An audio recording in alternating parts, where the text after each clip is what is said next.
Welcome to Sleepy Stories, a place where history meets rest. Here we share gentle, soothing tales about the lives of remarkable historical figures. From inventors and explorers to artists and leaders, each story is told slowly, softly, and with a calming rhythm, designed to ease your mind and guide you into sleep. Whether you want to unwind after a busy day, relax before bed, or simply enjoy peaceful storytelling, Sleepy Stories will be your companion for a restful night. So, get comfortable, close your eyes, and let history help you drift into dreams. Tonight, we visit the life of Abraham Lincoln, a man whose journey carried him from the simplest of beginnings to the highest office of the United States.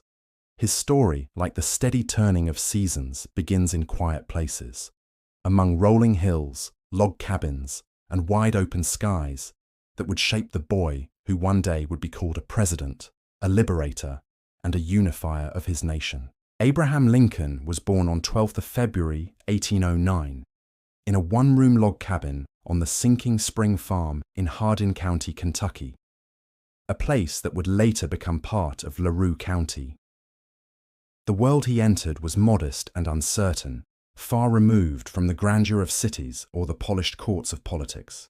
His parents, Thomas Lincoln and Nancy Hanks Lincoln, were people of simple means, living close to the land, carving a life from the soil, relying on the rhythm of farming, and enduring the struggles that came with frontier living.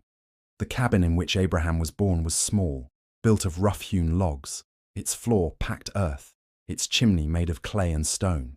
Life inside was humble, marked by the smell of wood smoke, the creak of boards, and the sounds of the wilderness outside. Yet for the boy who took his first breaths there, it was the beginning of a path that would reach across the nation and into history. Abraham's parents were hard-working and deeply moral. His father, Thomas, was a farmer and carpenter, a man who labored with his hands and strove to provide stability for his family. His mother, Nancy, was remembered for her kindness and intelligence, though she lived only a short while into Abraham's early years. Their lives were shaped by faith, perseverance, and a quiet dignity, values that would take root in their son. When Abraham was just 2 years old, the family moved to another farm, Knob Creek, still in Kentucky. There, Abraham would have his earliest memories, playing along the creek, watching the fields change with the seasons, listening to the words and songs of neighbors. He would later recall that his time in Kentucky was filled with simple but vivid impressions of a rugged world, a place where he first encountered both the beauty of nature and the hardship of poverty. In 1816, when Abraham was 7, the family faced legal disputes over land titles in Kentucky. Seeking more secure opportunities, Thomas Lincoln moved his family northward, crossing the Ohio River into the wildlands of Indiana, then still a frontier. The journey was long and uncertain, but it carried the Lincolns to a place where they hoped to build a steadier life. They settled near Little Pigeon Creek in what would later become Spencer County. Life in Indiana was harsh. The land had to be cleared of trees before it could be farmed. The cabin they built was simple and cold in winter.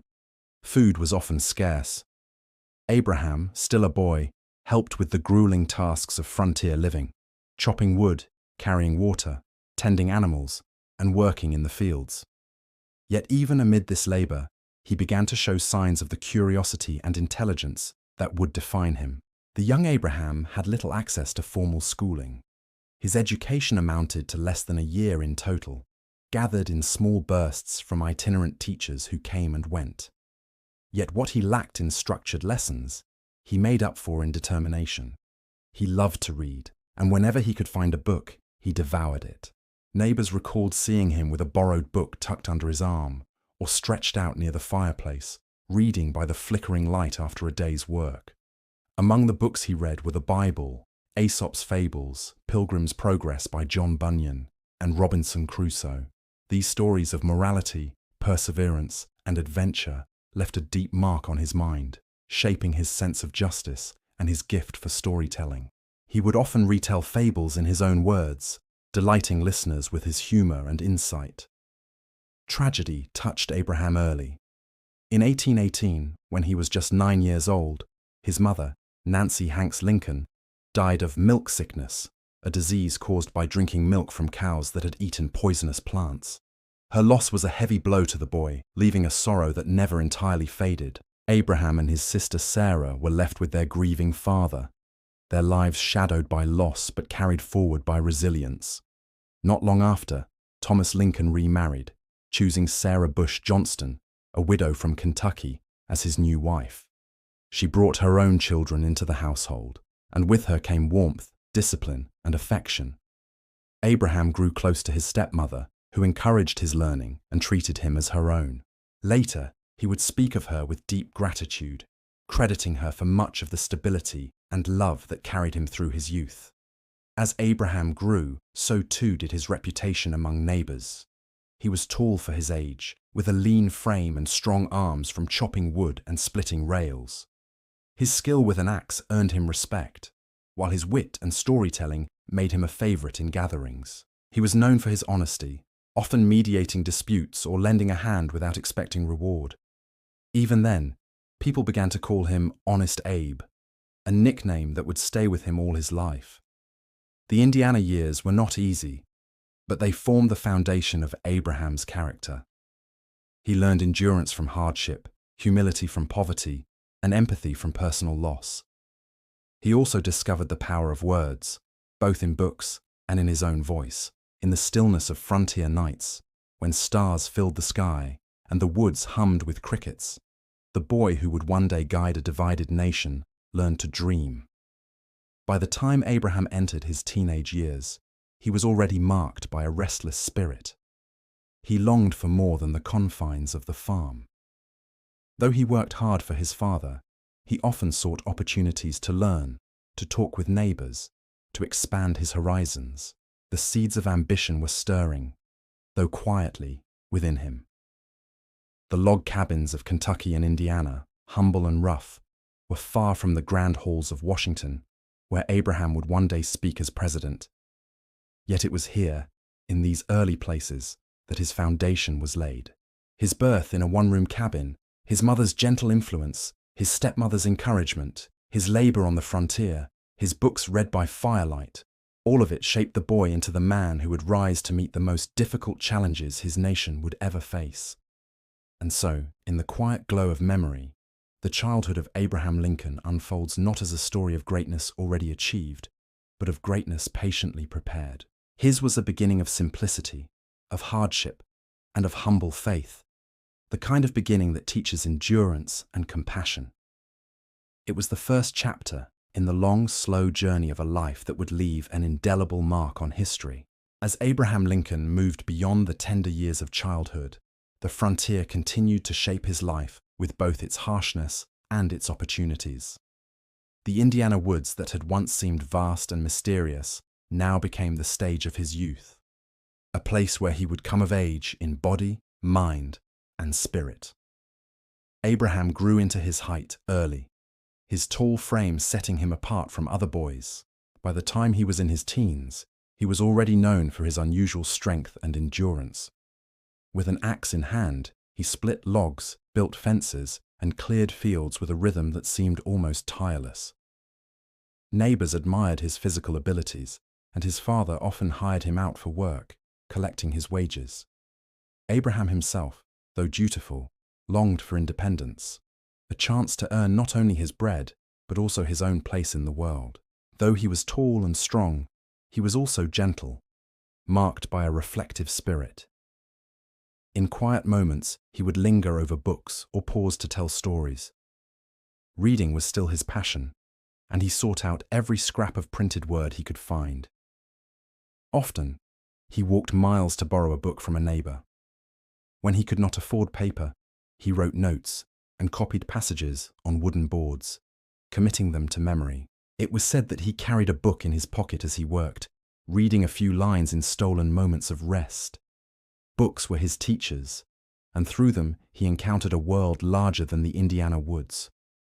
The stories of the Bible deepened his sense of morality and language. Aesop's fables sharpened his sense of wit and justice. Shakespeare's plays would later become his companions, teaching him the cadence of words and the weight of tragedy. He also studied law books when he could find them, planting early seeds of his future vocation. In 1828, when Abraham was 19, he was given a chance to step beyond the boundaries of his home. He was hired, along with a cousin, to take a flatboat of goods down the Mississippi River to New Orleans. The journey was long and filled with labor, but it opened Abraham's eyes to the larger world.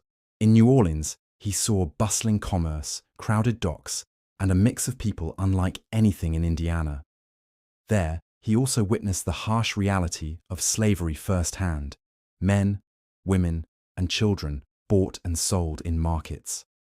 The sight left an impression on him, a quiet unease that would remain in his heart, though he did not yet know how deeply it would shape his future. Tragedy returned to Abraham's life in 1828 as well, when his beloved sister, Sarah Lincoln Grigsby, died while giving birth. She had been one of his closest companions, a bond of shared childhood struggles and joys. Her loss left him grief-stricken, adding to the sorrows he already carried from his mother's death years earlier. These losses etched into Abraham a sense of life's fragility, deepening his reflective nature. By 1830, the Lincoln family once again packed their belongings to move. This time, they left Indiana for Illinois, seeking better farmland and more secure opportunities. They settled in Macon County, where Abraham once again helped his father build a cabin, clear land, and plant crops. Yet by now, at 21, Abraham was restless. He had come of age, and he yearned for a life of his own making. In 1831, after helping his family settle, he struck out on his own, determined to find his own path. His first stop was in New Salem, a small village along the Sangamon River. There, Abraham found a community that welcomed him and gave him space to grow. He worked a variety of jobs: a store clerk, a postmaster, a surveyor, even a rail splitter once again. In each role, he gained experience, met people, and slowly built a reputation for reliability and fairness. It was in New Salem that Abraham's gift for storytelling and humor flourished. Gatherings at the tavern or the general store often turned into evenings of laughter, with Abraham at the center, spinning tales, reciting poetry, or imitating local characters with uncanny wit. People admired not only his humor, but his honesty. When he once accidentally shortchanged a customer, he walked miles to return the few missing cents. This reputation for integrity earned him trust, and soon he became a figure known beyond the village. At the same time, Abraham began to pursue education in a more directed way. With little formal schooling, he taught himself subjects like mathematics, grammar, and, most importantly, law. He borrowed books from neighbors and studied by candlelight, often staying up long after others had gone to bed.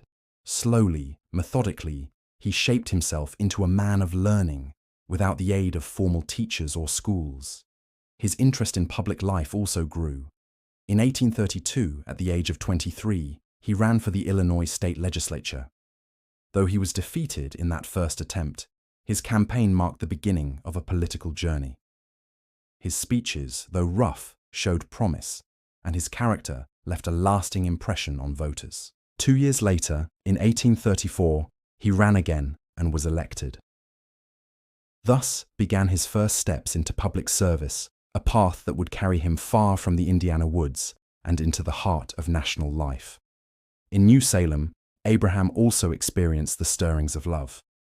He formed a close bond with Anne Rutledge, a young woman in the village, remembered for her warmth and intelligence. Their relationship, though never formalized in marriage, became one of deep affection. When Anne died suddenly of illness in 1835, Abraham was devastated. Friends recalled his profound grief, his long silences, and his melancholy. The loss left a mark on him, deepening the solemn, contemplative side of his nature. Through these years of youth and self-education, Abraham Lincoln built the foundation of his adult life. He was not wealthy, nor was he refined. Yet he was persistent, curious, and unshakably honest. He worked with his hands while sharpening his mind. He endured loss while nurturing hope. He lived simply while dreaming broadly. By the late 1830s, Abraham had chosen the law as his profession. Moving to Springfield, Illinois, he began to practice as a lawyer, building a reputation for fairness, clarity, and wit in the courtroom. His youth had prepared him well. The honesty learned in New Salem, the endurance built in Indiana, the self-education born of long nights with borrowed books. All of these became the tools of a lawyer who would one day argue not only cases in court, but also the cause of a nation. Looking back, the youth of Abraham Lincoln was not marked by privilege or ease, but by steady growth through hardship, labor, and study. Each challenge became a lesson, each loss a source of compassion, each book a doorway to possibility. In Indiana and Illinois, amid cabins and small towns, he transformed from a boy with little formal education into a young man of character and ambition. And so, in the gentle unfolding of his early adulthood, Abraham Lincoln emerged from the frontier not only as a man of strength, but as a man of vision, carrying within him the seeds of the leader he would one day become. When Abraham Lincoln left behind the village of New Salem and moved to Springfield, Illinois, he stepped into a new chapter of his life. The years of chopping wood, ferrying flatboats, and working as a store clerk had prepared him for honesty and endurance.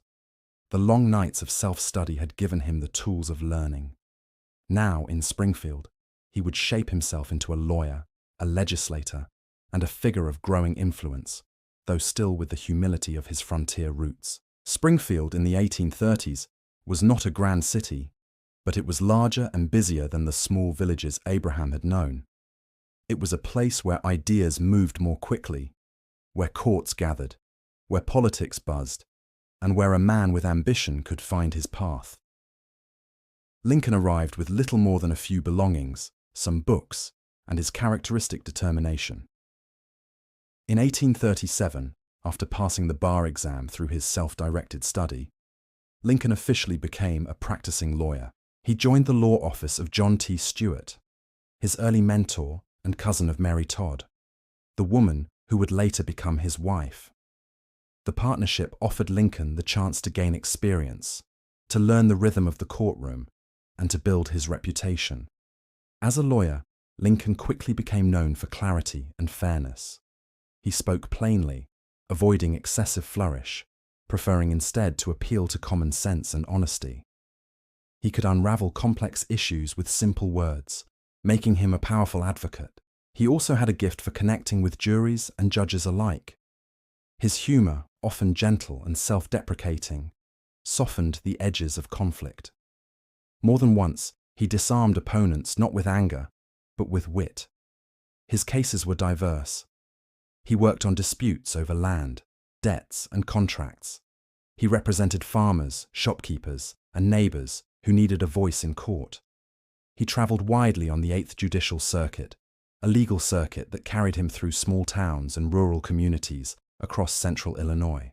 With saddlebags full of papers, he rode from town to town on horseback, staying in simple inns, sharing meals with fellow lawyers, and speaking with ordinary citizens. These journeys connected him deeply with the people of Illinois, allowing him to understand their struggles, hopes, and needs.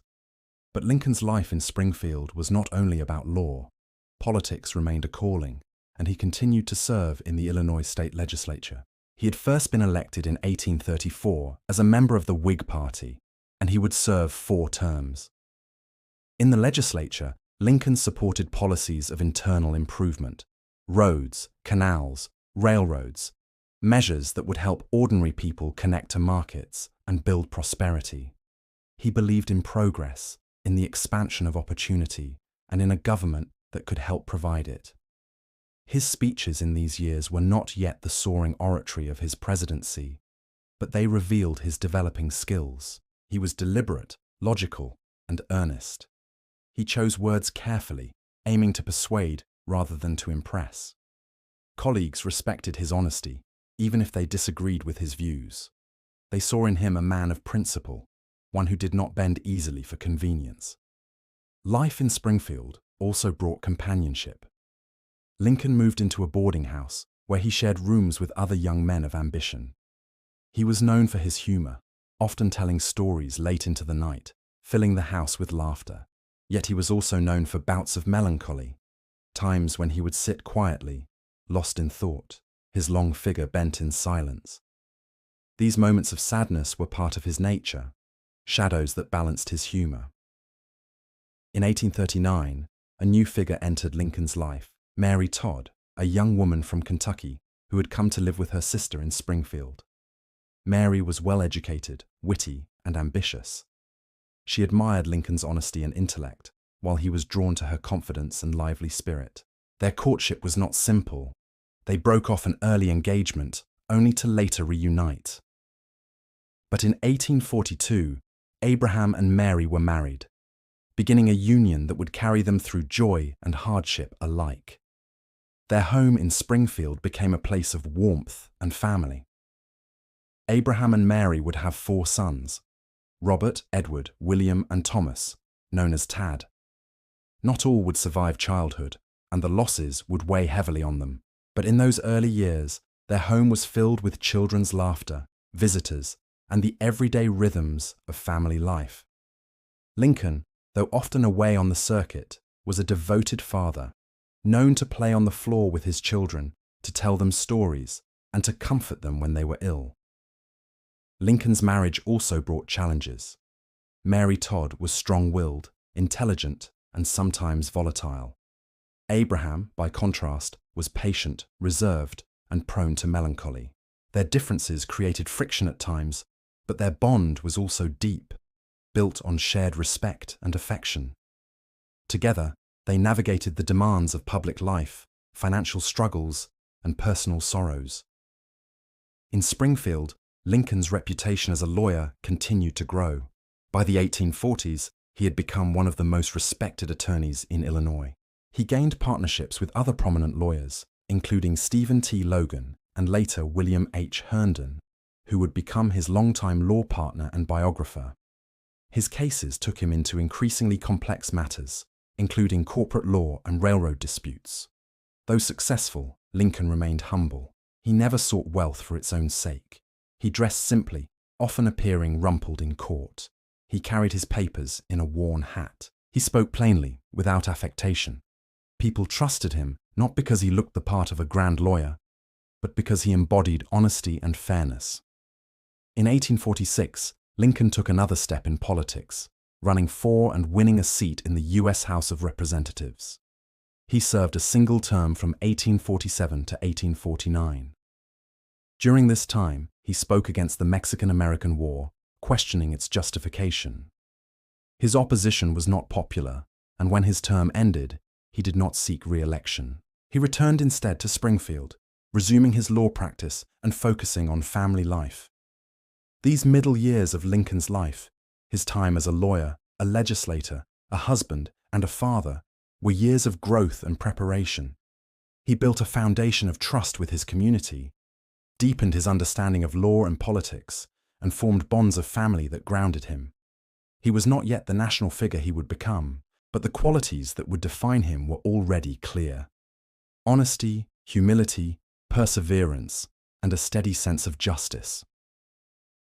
At night, in his Springfield home, Lincoln would sometimes sit quietly by the fire, a book in hand, his long legs stretched before him. He would read, reflect, and think of the future. The boy from the log cabin, who had read by firelight on the Indiana frontier, had become a respected lawyer and legislator. And yet, greater challenges still lay ahead, challenges that would call him from Springfield to Washington, from the courtroom to the presidency, from personal life to national destiny. But in these years, Abraham Lincoln was still a man of Springfield, a lawyer who traveled dusty roads, a legislator who spoke with careful logic, a husband learning the rhythms of marriage, a father laughing with his children. These quiet years gave him balance, humanity, and strength, preparing him for the storms that would one day come. And so, in the gentle unfolding of life in Springfield, we see Abraham Lincoln not yet as a towering president, but as a man in the making, steady, thoughtful, honest, and deeply human. His story was still gathering, like a river flowing quietly before it meets the rapids. After returning from his single term in Congress in 1849, Abraham Lincoln settled once more into the rhythms of Springfield. He resumed his law practice, worked steadily on the circuit, and enjoyed the company of his family. On the surface, it seemed as though his political career had reached a quiet close. But in truth, the years that followed would see him drawn once again into the currents of national politics, currents that would lift him to prominence and prepare him for the greatest challenges of his life. For much of the 1850s, the nation wrestled with one issue above all others: slavery. Though the Constitution had allowed slavery to endure, its expansion into new territories and states became a source of fierce debate. Could new lands carved from the West permit slavery, or should they be free? Each new state brought renewed conflict, threatening to unbalance the fragile Union. Lincoln, like many in Illinois, lived at the crossroads of this debate. He did not advocate for the immediate abolition of slavery everywhere.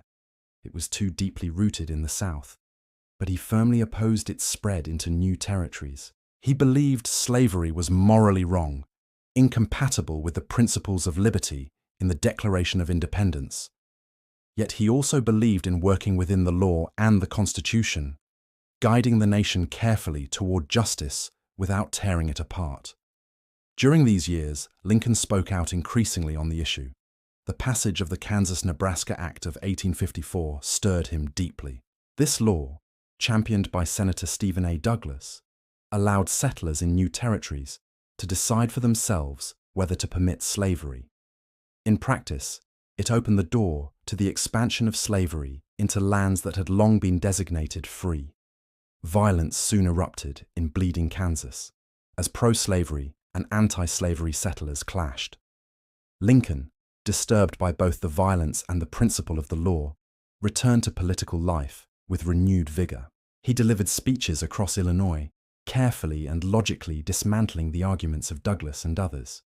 He argued that slavery was not simply a matter of local choice, it was a moral wrong. While he stopped short of calling for full abolition, his stance placed him firmly among those who believed the nation could not endure half free and half enslaved. In 1856, Lincoln joined the newly formed Republican Party, created by a coalition of former Whigs, Free Soilers, and anti-slavery Democrats. The party's platform opposed the expansion of slavery and called for the defense of free labor. Lincoln quickly became one of its leading voices in Illinois, known for his clear reasoning and honest tone. The turning point came in 1858, when Lincoln challenged Stephen A. Douglas for his seat in the U.S. Senate. Though Lincoln ultimately lost the election, the Lincoln-Douglas debates of that campaign brought him national attention. These debates, held in towns across Illinois, drew enormous crowds. People gathered in public squares, standing for hours in the open air to hear the two men speak. Douglas, already a national figure, was polished and forceful, defending the principle of popular sovereignty, the idea that territories should decide for themselves whether to allow slavery. Lincoln, taller and less polished in appearance, spoke with deliberate care, appealing not to passion but to reason and moral clarity. One of Lincoln's highest, most famous lines came from this period. "A house divided against itself cannot stand.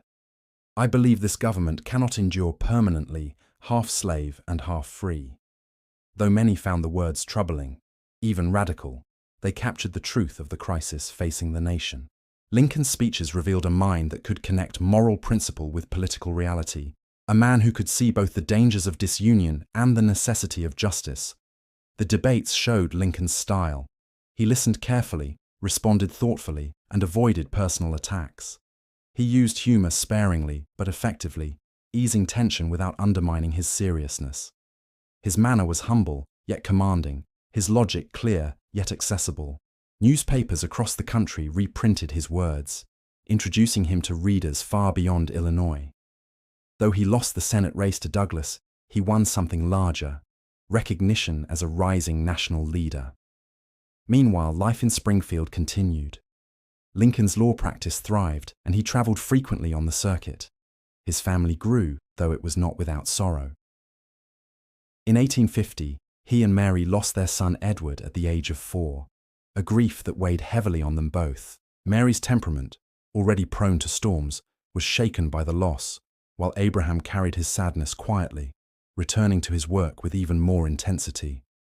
Still, their home on 8th and Jackson Streets remained lively, filled with visitors, laughter, and the noise of children. Lincoln himself remained approachable, often seen walking the streets of Springfield with his long strides, stopping to greet neighbors, or leaning against a fence in conversation. He was not aloof. He lived among his community, sharing their concerns, listening to their stories. Yet within him grew a sense that larger duties awaited, that his life was leading towards something beyond Springfield. By 1860, the Republican Party had grown strong, and the nation's divisions had deepened. Lincoln's debates with Douglas, along with his steady reputation for honesty and principle, positioned him as a candidate for the presidency. Though he was not the most famous of the Republican leaders, others, like William H. Seward of New York, were better known.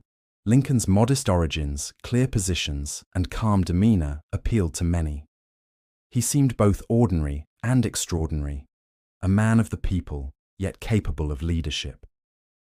When the Republican National Convention met in Chicago in 1860, Lincoln's supporters worked tirelessly on his behalf. In a dramatic turn, Lincoln won the nomination, emerging as the Republican candidate for president. His journey from a log cabin in Kentucky to the doorstep of the White House was nearly complete.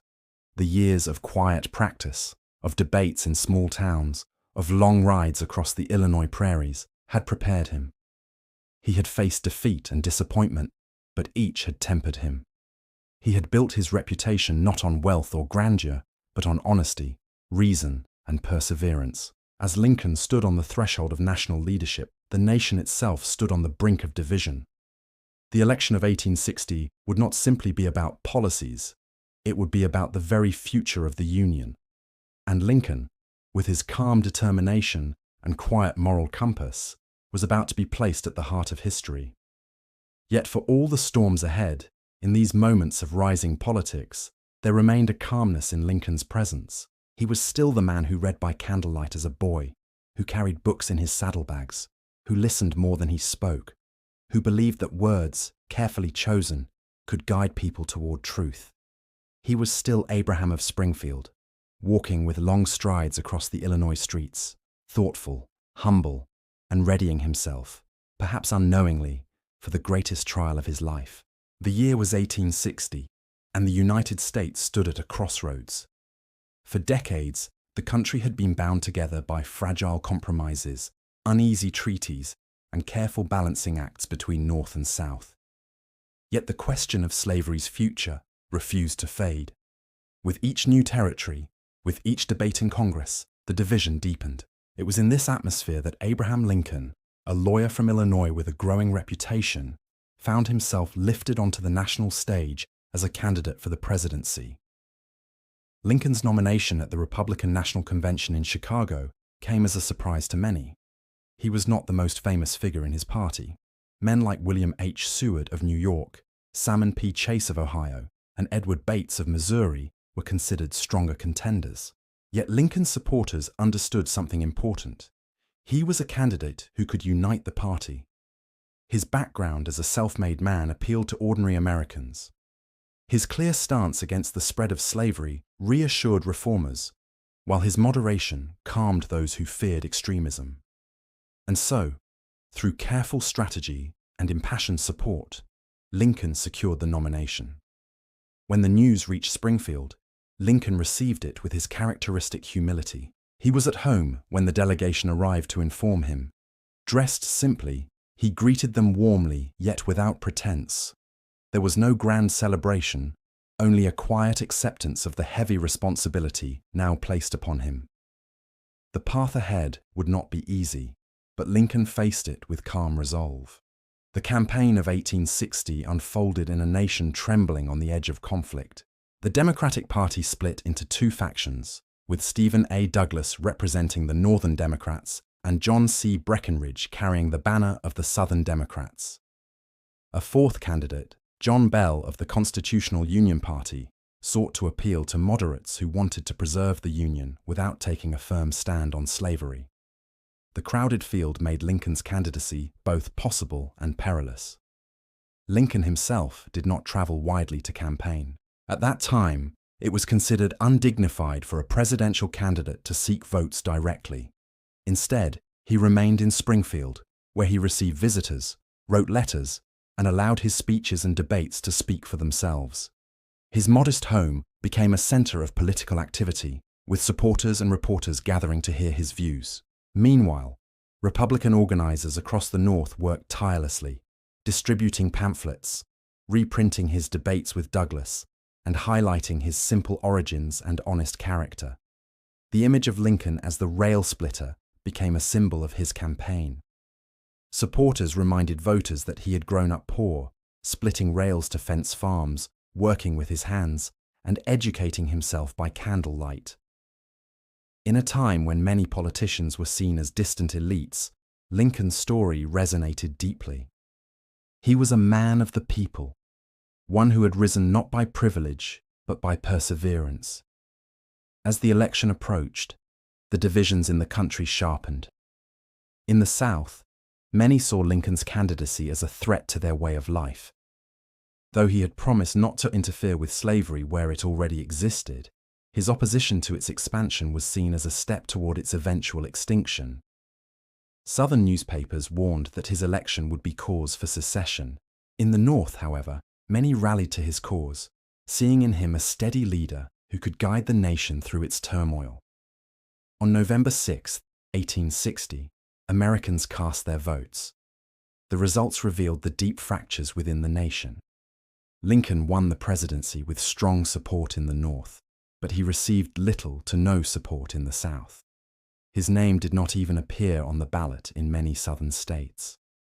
Yet the division of the Democratic vote ensured his victory. With 180 electoral votes out of 303, Abraham Lincoln was elected the 16th President of the United States. When the news reached him in Springfield, there was no triumphant display. Lincoln remained calm, reflecting on the weight of the moment. He knew his election would not be welcomed everywhere, and he feared the response from the South. He understood that the joy of victory carried within it the seeds of great conflict. Still, he accepted the outcome with humility, preparing himself for the burdens ahead. The weeks following the election confirmed his fears. Even before Lincoln took office, Southern states began to act. In December 1860, South Carolina voted to secede from the Union. Other states followed in quick succession, forming the beginnings of what would become the Confederacy. The Union Lincoln had promised to preserve was already breaking apart. Throughout the winter, as the nation unraveled, Lincoln remained in Springfield, waiting for the day of his inauguration. He received visitors, answered letters, and chose members of his cabinet. He sought balance, appointing men of differing views, even rivals such as William H. Seward as Secretary of State. He believed that a government needed strength through diversity of thought, and he valued the honesty of strong disagreement. In those anxious months, Lincoln also leaned on his family. Mary supported him, though she too worried about what lay ahead. Their children, still young, filled the home with noise and life, offering a reminder of what he fought to protect. Lincoln often played with them on the floor, lifting them onto his tall shoulders, laughing with them, even as the nation's troubles pressed heavily upon him. As the day of his departure for Washington approached, Springfield gathered to send him off. On February 11, 1861, Lincoln delivered a brief, heartfelt farewell at the train station. Standing before friends and neighbors who had known him for decades, his voice carried both gratitude and sorrow. To this place and the kindness of these people, I owe everything. Here I have lived a quarter of a century and have passed from a young to an old man. Here my children have been born and one is buried. I now leave, not knowing when or whether ever I may return. The words were simple, yet they carried the weight of his heart. He was leaving behind not just a town, but a life of modest work, steady growth, family joys, and community ties. Ahead lay Washington, a city of turmoil and a nation on the brink of war. The journey to the capital was long, marked by stops in cities where crowds gathered to see him, to hear his words, to cheer him on. Lincoln spoke at each stop, often briefly, offering reassurance and unity.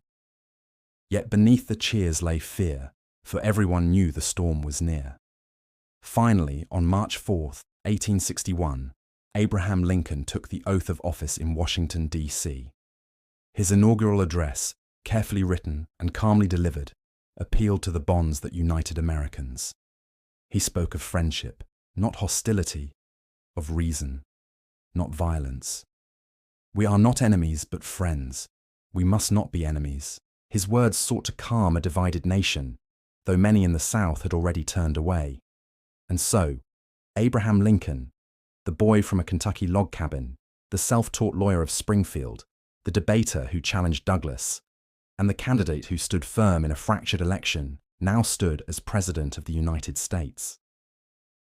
Ahead lay the darkest years in the nation's history, years of war and sorrow, but also of courage and hope. In the quiet of those early days, Lincoln bore the burden with humility, ready to serve not for glory, but for the Union he so deeply believed in. When Abraham Lincoln took the oath of office on March 4, 1861, the air in Washington carried a sense of tension so thick it could almost be touched. Already, 7 southern states had declared their secession from the Union: South Carolina, Mississippi, Florida, Alabama, Georgia, Louisiana, and Texas. They had joined together in forming the Confederate States of America, with Jefferson Davis chosen as their president. Lincoln entered office not as the leader of a fully united country, but as the president of a union fractured and uncertain. In his inaugural address, Lincoln had spoken words of conciliation. He promised not to interfere with slavery where it already existed, repeating his long-held position that his concern lay only with its expansion into new territories. Yet he also stood firm in his conviction that secession was unlawful. The Union, he declared, was perpetual, older even than the Constitution itself. The bonds of union could not be dissolved by a single state's decision. We are not enemies, but friends. We must not be enemies. Despite his appeals, events soon moved beyond words. The flashpoint came at Fort Sumter, a Union-held fort in the harbor of Charleston, South Carolina. By April, Confederate forces demanded its surrender. Lincoln faced a delicate decision: abandon the fort and appear weak, or attempt to resupply it and risk conflict. He chose to send provisions, food, not weapons, making clear that the North sought only to feed its soldiers, not provoke battle. Yet on April 12, 1861, Confederate artillery opened fire on the fort. After 34 hours of bombardment, Union forces surrendered. The war had begun. The firing on Fort Sumter sent shockwaves across the nation. In the North, it stirred anger and resolve. Lincoln called for 75,000 volunteers to put down the rebellion, expecting that the conflict might be settled quickly. Crowds filled town squares. Young men enlisted with eagerness. Bands played patriotic songs. But in the South, Lincoln's call to arms deepened resistance. 4 more states, Virginia, Arkansas, Tennessee, and North Carolina, joined the Confederacy. The division was complete. For Lincoln, the outbreak of war was a moment of solemn weight. He did not rejoice in it. He did not seek glory or conquest. To him, the war was a terrible necessity, a fight not for expansion or wealth, but for the very survival of the Union. He saw it as his duty to preserve the government of the people, by the people, for the people. Yet he also felt the sorrow of what lay ahead. He knew that battles would claim lives, that families would be divided, that the country would be scarred. In the early months of the war, Lincoln faced immense challenges. The Union Army was unprepared, lacking organization, leadership, and supplies. Commanders were uncertain, and victories were scarce. At the First Battle of Bull Run in July 1861, Union forces were routed, sending soldiers and spectators alike fleeing back toward Washington. The defeat shattered illusions of a short war, showing that the conflict would be long and brutal. Through these early struggles, Lincoln showed his resilience. He spent long hours in the War Department, studying reports, reading maps, learning the details of military strategy. Though not a trained soldier, he taught himself the principles of command, poring over military texts late into the night. He listened to his generals, but he also questioned them, pressing for action when they hesitated. He also faced political opposition. Some criticized him for moving too cautiously on the issue of slavery, while others accused him of overstepping his powers. To maintain order, Lincoln suspended the writ of habeas corpus in certain areas, allowing the government to detain individuals suspected of aiding the rebellion without immediate trial. The decision was controversial, yet Lincoln defended it as a necessary measure to preserve the Union in its moment of peril. At home in the White House, the war's weight pressed heavily on Lincoln and his family. The mansion, though grand, was filled with the noise of soldiers, clerks, and visitors. Mary Todd Lincoln, managing both household and social duties, struggled with criticism from the press and her own bouts of grief and anxiety. Their children brought moments of light, playing in the halls, visiting their father's office, climbing over his long legs as he worked. But the shadow of war loomed even in those tender moments. Despite the hardships, Lincoln remained steady. He wrote letters to generals, to governors, to ordinary citizens. He visited soldiers in hospitals, speaking with them gently, offering words of comfort. His tall frame, often stooped with weariness, became a familiar sight around Washington, a symbol of endurance in a time of trial. As 1861 gave way to 1862, the war spread across the land. Battles were fought in Virginia, Tennessee, Missouri, and beyond. Rivers ran with blood, and fields once peaceful became places of sorrow. Still, Lincoln held to his purpose.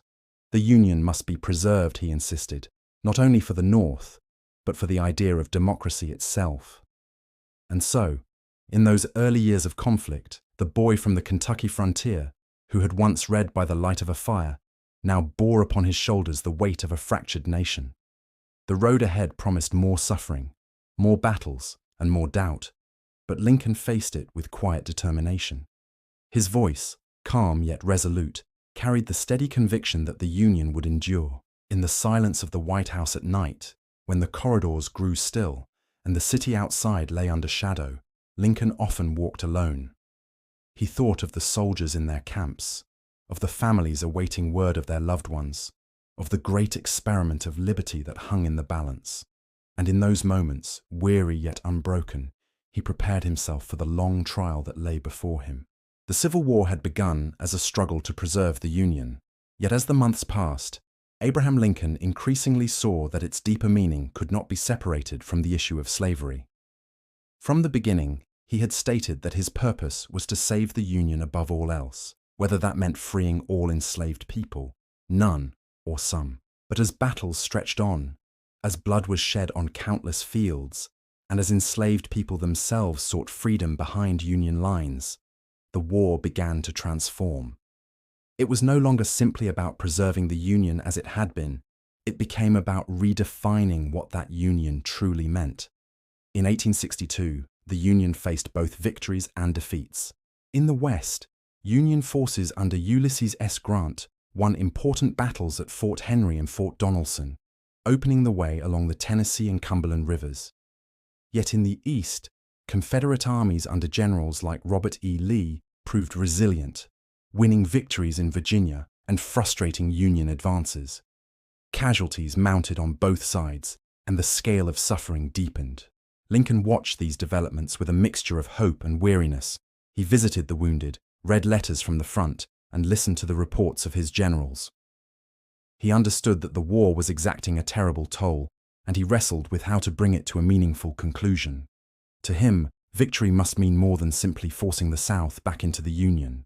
It must mean addressing the very issue that had torn the nation apart, the existence of slavery. Already, enslaved people were taking matters into their own hands. As Union armies advanced, many enslaved men, women, and children fled plantations and sought refuge with Northern forces. Soldiers called them contrabands of war, and though policies varied, many were given shelter, food, and sometimes employment in camps. Their presence reminded Lincoln and others that the war could not be fought in isolation from the question of human freedom. Slavery was at the heart of the conflict, and events pressed Lincoln toward action. In the summer of 1862, Lincoln began drafting a proclamation that would change the course of the war. The document declared that enslaved people in states still in rebellion would be thenceforward, and forever free. It was a bold step, but Lincoln approached it with careful thought. He believed it must be issued not from a position of weakness, but of strength. To declare emancipation after a defeat might make it seem an act of desperation. To declare it after a victory would give it weight and authority. That moment came with the Battle of Antietam in September 1862. Though not a decisive victory, the battle halted Lee's invasion of the North and gave Lincoln the opportunity he sought. Days later, he issued the preliminary Emancipation Proclamation, announcing that on January 1st, 1863, all enslaved people in states still in rebellion would be freed. The announcement sent ripples across the nation. In the South, it was condemned as an act of aggression, further hardening resolve. In the North, reactions were mixed. Abolitionists celebrated, seeing it as a long-awaited step toward justice. Others worried it would prolong the war or divide the Union further. Lincoln, however, remained calm in the face of criticism. He believed the proclamation was both a moral and military necessity. It struck at the heart of the Confederacy's labor system, and it gave the war a higher purpose. On January 1st, 1863, the final Emancipation Proclamation took effect. Lincoln signed the document with steady hand, though later he admitted that his fingers trembled slightly, not from hesitation, but from the fatigue of shaking hands with the endless visitors who had come that day.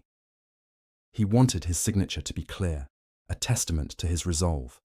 The proclamation declared freedom for millions of enslaved people in the Confederacy. Though it did not immediately end slavery everywhere, border states and certain Union-held areas were exempt. It transformed the nature of the war. No longer was the conflict solely about preserving the Union. It was about freedom itself. The United States now fought to end the institution of slavery. The impact was profound. Enslaved people across the South heard the news, and many seized the chance to escape to Union lines.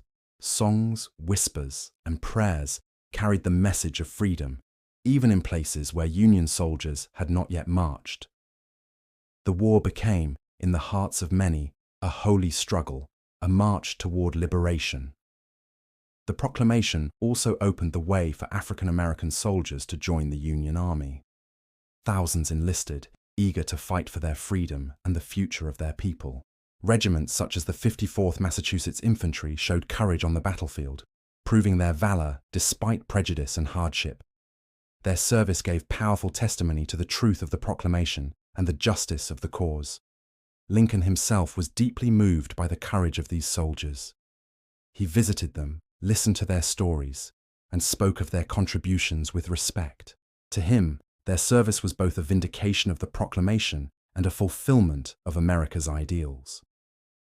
He later remarked that without the contributions of black soldiers, the Union might not have survived the war. As 1863 unfolded, the war grew fiercer. Battles at Gettysburg, Vicksburg, and elsewhere brought both triumphs and terrible losses. Yet through it all, the Emancipation Proclamation stood as a guiding star. It was not the end of slavery, but it was a beginning, a promise of a new future. Lincoln knew the struggle was not over, but he believed firmly that the nation had crossed a threshold from which it could not turn back.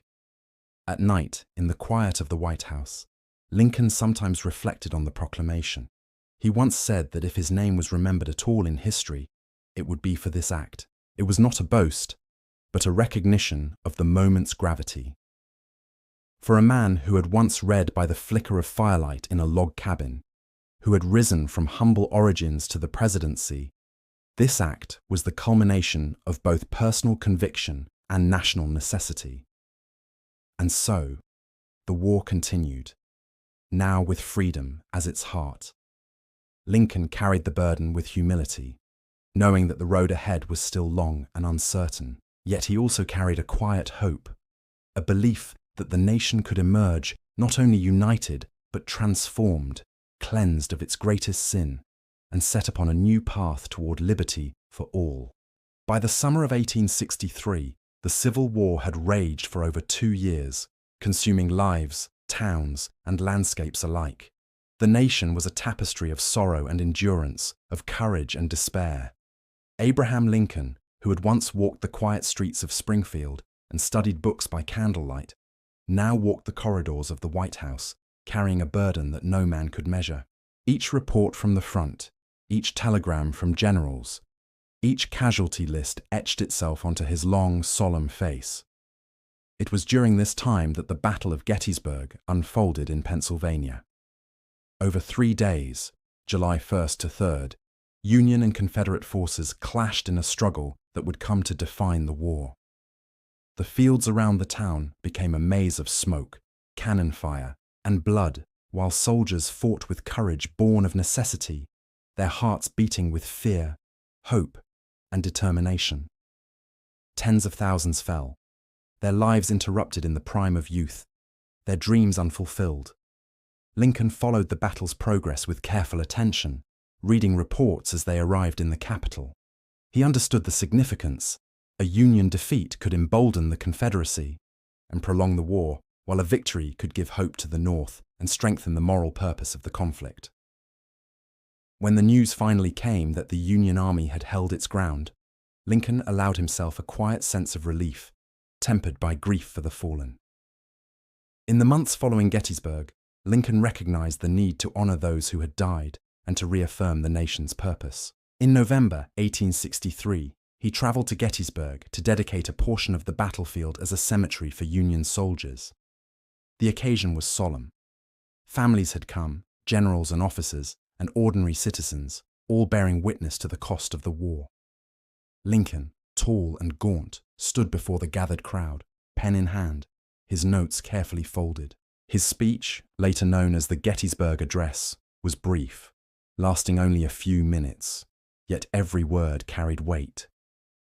He spoke not with grand gestures, but with quiet clarity. He reminded listeners that the nation was conceived in liberty, dedicated to the proposition that all men are created equal. He honored the soldiers who had given their lives so that the nation might endure, and he challenged the living to continue the work of ensuring that government of the people by the people and for the people shall not perish from the earth. The Gettysburg Address was not immediately recognized as the monumental speech history would later declare it to be, yet its simplicity and moral power resonated deeply. Lincoln did not indulge in rhetoric for its own sake. He sought to unite, to inspire, and to remind the nation of its guiding principles. His words, though few, reflected the rhythm of his mind, deliberate, precise, and compassionate. The battlefield itself remained a symbol of sacrifice and resilience. Lincoln visited the graves, walking among rows of simple headstones, reflecting on the lives lost and the families mourning. He understood that the war was more than military maneuvers. It was a moral struggle, a test of the nation's commitment to its founding ideals. Throughout this period, Lincoln faced pressures from all sides. Politicians urged harsher measures against the South, while generals argued over strategy and command. Newspapers criticized, debated, and sometimes ridiculed his decisions. Mary Todd Lincoln, concerned for the safety of her husband and their children, experienced bouts of anxiety and sorrow, yet Lincoln maintained a steady presence, listening carefully, weighing decisions, and acting with the conviction that history would judge not the haste of action, but the justice of outcome. As the war progressed beyond Gettysburg, other battles unfolded across the South. Siege operations at Vicksburg and Chattanooga, campaigns in Tennessee and Georgia, and naval maneuvers along the rivers tested both armies. Lincoln followed each report closely, meeting with his generals to discuss strategy. Though he faced defeats as well as victories, he understood the importance of perseverance. The nation's survival, he believed, depended on steadfastness as much as on battlefield success. The human cost of the war weighed heavily on him. Letters from grieving families arrived daily. Soldiers wrote of exhaustion, illness, and fear. Lincoln read each letter, responding when he could, offering consolation and recognition. He understood that leadership required not only strategic insight, but empathy, the ability to share in the sorrow of a people at war.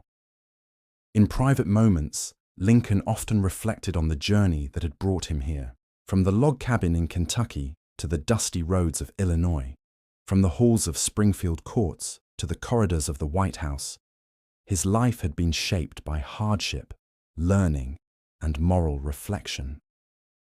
Now, amid the smoke of cannon fire and the grief of Gettysburg, he saw the culmination of that journey, a test not only of his own resolve, but of the nation's endurance. The Gettysburg Address and the battle itself marked a turning point in the war. They reinforced the moral purpose of the Union cause, elevated the commitment to freedom, and demonstrated that the nation could endure even in the face of immense loss. Lincoln's leadership, calm yet firm, provided a steadying force for a country adrift in violence and uncertainty. And so, in the quiet aftermath of the battle, Abraham Lincoln continued to walk the line between hope and despair. His long days and nights were filled with decisions that could determine the fate of millions. Yet through it all, he carried the same traits that had guided him from boyhood: humility, perseverance, and the belief that truth, justice, and unity were worth every struggle. In the stillness of the evening, when Washington grew quiet and the shadows lengthened, Lincoln would sometimes walk alone, reflecting on the lives lost, the nation divided, and the future still uncertain. But he remained steadfast, holding to the vision of a reunited country, one that could emerge from war stronger, freer, and more just than before. As the years of the Civil War wore on, Abraham Lincoln's responsibilities grew heavier with each passing day. By 1864, the nation had endured nearly 4 years of relentless conflict, and the exhaustion of war weighed not only on soldiers, but on civilians, politicians, and the president himself. The Union faced not only Confederate armies, but the strain of maintaining morale, ensuring supplies, and managing the divisions that still persisted within its own borders. Lincoln, once the boy from a Kentucky log cabin who had read by firelight, now walked the corridors of the White House with the careful deliberation of a man carrying the weight of history. Every decision, every order sent to a general, every message to Congress, every speech or proclamation had consequences that rippled across the land. He knew that mistakes could cost lives and that misjudgments could alter the fate of the nation. Yet, despite the pressures, he remained a figure of calm resolve. In 1864, Lincoln faced the uncertainty of re-election. Many wondered whether the country would reward a president who had overseen such prolonged conflict. Critics argued that he had not ended the war quickly enough, that he had expanded executive power too far, or that he had taken unnecessary risks. Yet Lincoln's supporters, and many ordinary citizens, understood his vision. A steady hand, guided by principle and careful thought, could navigate the nation through its darkest hours. Throughout this period, Lincoln worked tirelessly to support the Union armies. He met frequently with his generals, including Ulysses S. Grant, who had been appointed as General-in-Chief of all Union armies in 1864. Grant's strategy of continuous engagement with Confederate forces, though costly, suited Lincoln's determination to end the war. Lincoln, ever patient, balanced the need for action with the awareness of human suffering, knowing that every campaign would bring both victories and heavy losses. On the home front, Lincoln faced political challenges as well.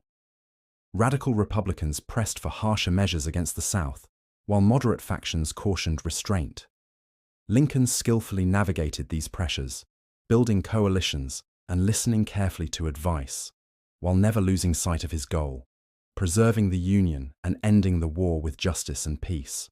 His ability to remain measured, even in the face of criticism, became a hallmark of his leadership. The 1864 election approached amid uncertainty and hope. Lincoln's main opponent was George B. McClellan, a former Union general who represented the Democratic Party and advocated for a negotiated peace with the Confederacy. Lincoln's campaign emphasized the need for perseverance, the importance of moral purpose, and the promise of eventual reconciliation and healing. Supporters rallied behind him, reminding voters of his steady hand, moral clarity, and the progress already achieved toward victory. When Election Day arrived, Lincoln won a decisive victory, securing not only the presidency, but a renewed mandate to bring the nation to its conclusion of war. The results reassured both Lincoln and the Union that the country still believed in the principles for which they had fought, and it strengthened his resolve to see the war through to its end. Meanwhile, the Union Army pressed forward, moving deeper into Confederate territory. Cities and towns changed hands, rivers and railroads were contested, and the clash of armies continued across vast expanses of land. Lincoln followed these campaigns closely, studying reports, conferring with generals, and considering the broader strategic implications. He understood that success on the battlefield was inseparable from the moral and political goals of the war. As the war neared its final stages, Lincoln's thoughts also turned toward Reconstruction and reconciliation. He envisioned a nation healed, not simply defeated, and worked quietly on plans to bring Southern states back into the Union with dignity and fairness. He believed that forgiveness and unity, rather than revenge, would secure the country's long-term stability and moral strength. His vision of Reconstruction would later guide the early policies he hoped to implement once the war concluded. Even amid the pressures of war and politics, Lincoln remained deeply human. He laughed with friends, told stories to colleagues, and walked the streets of Washington when he could find a quiet moment. His children brought moments of relief and joy, though grief often shadowed the household. The deaths of his son Willie in 1862, for instance, left lasting sorrow, yet Lincoln carried on with remarkable composure, continuing to serve a nation in crisis even as he mourned privately. Lincoln's leadership during these final years demonstrated a delicate balance of patience and resolve.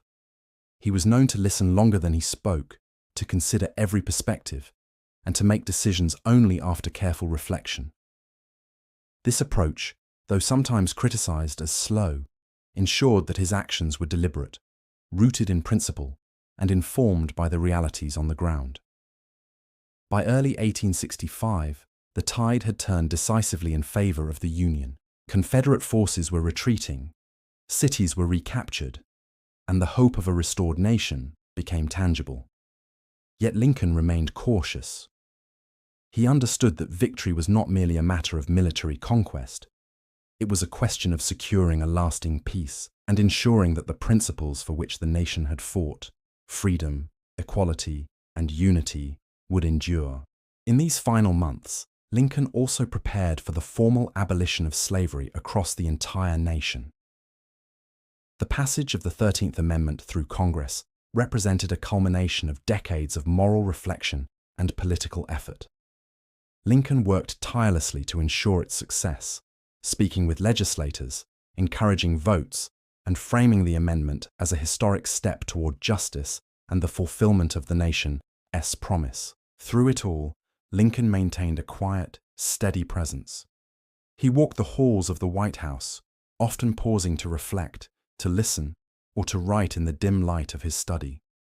The weight of history pressed on him, yet he bore it with humility, recognizing that he was but one man tasked with guiding a nation through its darkest trial. And so, in these final years of the war, Abraham Lincoln exemplified the qualities that would define his legacy: patience, moral courage, empathy, and steadfast dedication to the principles of liberty and unity.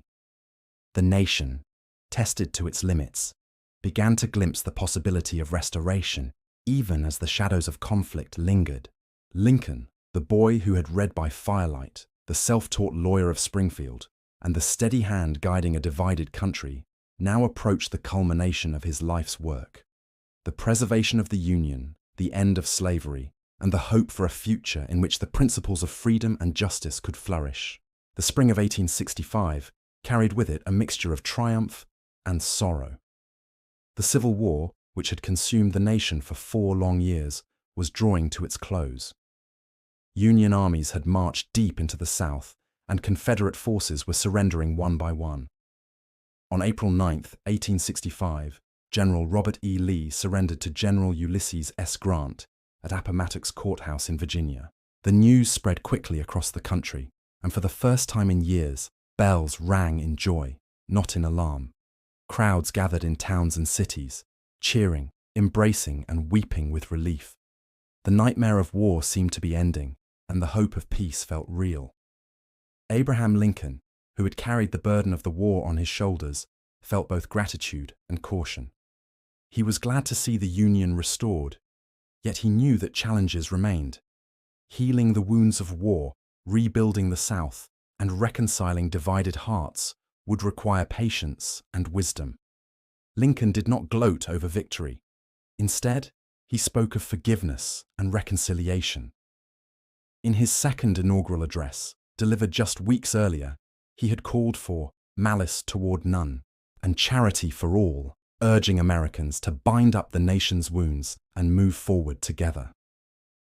In the days following Lee's surrender, Lincoln allowed himself rare moments of joy. He visited troops, received visitors at the White House, and spoke to crowds from the balcony, thanking them for their endurance and sacrifice. His tall frame, weary yet dignified, stood as a symbol of the Union's survival. Friends and colleagues noticed a lightness in his step, as though the crushing burden of war had finally begun to lift. Yet fate, quiet and unyielding, was moving toward him. On the evening of April 14, 1865, Abraham Lincoln decided to attend a play at Ford's Theatre in Washington, D.C. It was Good Friday, and the choice to attend was meant as a gesture of normalcy, a signal that life could return to moments of ordinary joy after years of war. He invited his wife, Mary Todd Lincoln, and a few guests to join him. The theatre was full that night, the audience eager for laughter and relief after years of hardship. As the play unfolded, a man moved silently through the building with a dark purpose. John Wilkes Booth, an actor and Confederate sympathizer, believed he could strike a blow for the South by killing the president. Booth had long harbored hatred for Lincoln, seeing him as the destroyer of Southern life and liberty. With careful steps, he approached the presidential box. At 10:15 p.m., as the actors performed, Booth entered the box and fired a single shot from his pistol into the back of Lincoln's head. Chaos erupted in the theatre. Mary cried out in horror, and those nearby rushed to help. Booth leapt to the stage, shouting words that echoed with bitterness, before escaping into the night. The crowd was stunned, their joy of victory transformed in an instant into grief and disbelief.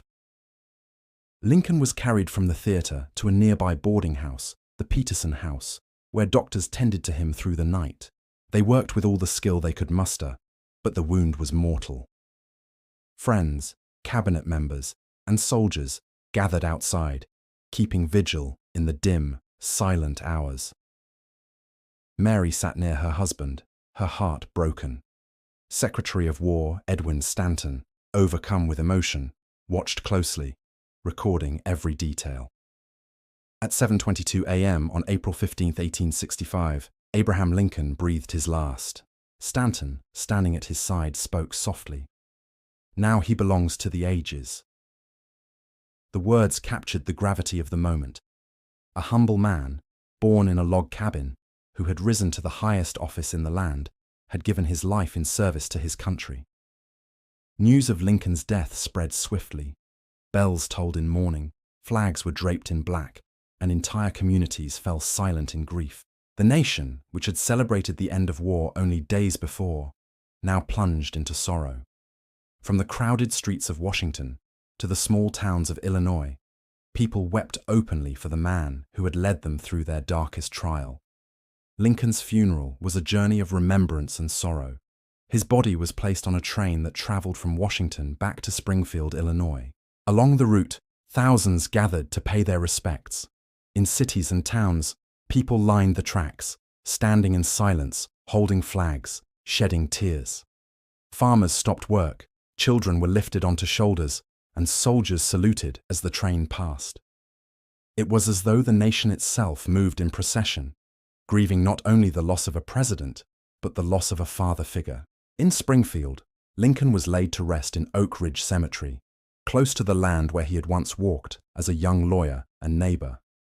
His final resting place was among the people who had known him, not as a distant figure of power, but as a friend and fellow citizen. Lincoln's death left behind unanswered questions. How would the nation rebuild without his steady hand? Would reconciliation truly be possible in the years ahead? His vision of reconstruction, marked by forgiveness and healing, would remain a guiding light, though the path forward would prove difficult. Yet even in death, Lincoln's legacy endured. He was remembered not only as the president who preserved the Union, but as the man who gave the nation a new birth of freedom. His Emancipation Proclamation, his words at Gettysburg, and his example of humility and perseverance became part of America's moral foundation. Generations would look back on him as a symbol of honesty, justice, and the belief that ordinary beginnings do not limit extraordinary destinies. The story of Abraham Lincoln is the story of America's struggle to define itself. Born in a simple log cabin, shaped by hardship, guided by self-education and moral conviction, he rose to meet the greatest challenge the nation had ever faced. Through war, sorrow, and loss, he carried himself with dignity and compassion. In his death, he became more than a leader. He became an enduring symbol of unity, freedom, and hope. And so, as the nation mourned, it also remembered. Lincoln's words lived on, his vision remained, and his spirit continued to guide the land he loved. The boy who once read by firelight in the Kentucky woods had left behind not just a memory, but a legacy written into the heart of a people. His journey had ended, but his story would never fade. Abraham Lincoln was taken from the world on the evening of April 14, 1865, and the news traveled with startling speed. In Washington, it spread first by whispers, then by anguished cries, and soon by the tolling of church bells that called out into the night. The city, which had only just celebrated the end of the Civil War, transformed almost instantly. Flags that had flown proudly in victory were lowered to half-mast. Windows that had displayed banners of triumph were draped in black. The air that had carried shouts of celebration only days earlier now carried the sound of weeping. In homes across the capital, families sat in silence, stunned by what had happened. Some lit candles and placed them in their windows, small flames flickering against the darkness, symbols of mourning but also of hope. Soldiers who had fought bravely through the war stood in groups on quiet corners, their rifles at rest, their heads bowed. Many had seen death on the battlefield, but this was different. This was the loss of the man who had guided them, the man they had looked to for reassurance during the darkest nights of the war. Mary Todd Lincoln, overcome with grief, withdrew from public life almost entirely. The White House itself, which had been the seat of Lincoln's labor and sacrifice, became a house of sorrow. Black crepe hung over its doors and windows. Visitors walked through its halls with hushed voices, as though even words were too heavy for such a place of sadness. In the days that followed, a great funeral procession was prepared in Washington. Lincoln's coffin, draped in the American flag, was placed on a platform known as a catafalque. The catafalque was drawn slowly through the streets by horses, their hooves striking the cobblestones in steady, solemn rhythm, each step like the beat of a muffled drum. Thousands gathered to line the avenues. Men removed their hats. Women pressed handkerchiefs to their faces. Children perched on fences or sat on their fathers' shoulders, watching silently as the coffin passed by. The air was heavy, but it was also reverent. There was sorrow, but there was also a shared stillness, as though everyone knew they were part of a moment that would echo through time. Churches across the city filled with mourners. Bells tolled in long, slow peals, one after another, rolling across the city like waves. Ministers spoke gently of Lincoln's life, of his humility, his courage, and his sacrifice. Choirs sang hymns, their voices soft and steady, rising toward the rafters and then falling back into silence. For those who listened, the hymns felt like a blanket, wrapping the grief of the people in something both tender and eternal. When the time came for Lincoln's body to leave Washington, a special train was prepared. This train, draped in black, would carry him on a long journey back to Springfield, Illinois, his home, where he would finally be laid to rest. The route was chosen to mirror, in reverse, the journey he had taken 4 years earlier when he had come to Washington to assume the presidency. Then, he had been full of hope and burdened with responsibility. Now, the journey back was quiet, solemn, and filled with remembrance.